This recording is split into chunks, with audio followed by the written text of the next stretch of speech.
হোয়াটসঅ্যাপে এমন সেটিংস করে নিন যাতে করে আমাদের হোয়াটসঅ্যাপ কোনো স্প্যাম মেসেজ না আসে, যাতে করে স্প্যাম মেসেজ থেকে আমাদের হোয়াটসঅ্যাপ, ইমেল, মোবাইল এবং ফাইন্যান্সিয়াল অ্যাকাউন্টগুলো হ্যাক হওয়ার সম্ভাবনা থাকে। যাতে করে এর জন্য প্রথমে হোয়াটসঅ্যাপ অ্যাপটি ওপেন করার পর উপরে থ্রি ডটে ক্লিক করে দিব।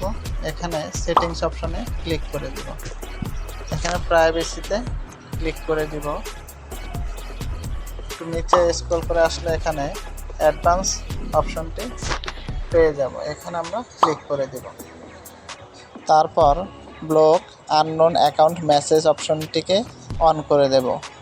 তাহলেই আমাদের হোয়াটসঅ্যাপে যদি কোনো আননোন নাম্বার থেকে স্প্যাম মেসেজ আসে তাহলে এটা অটোমেটিকভাবে ব্লক করে দেবে। এভাবে আমাদের হোয়াটসঅ্যাপ এবং অন্যান্য অ্যাকাউন্টগুলো খুব সহজে নিরাপদ রাখতে পারি।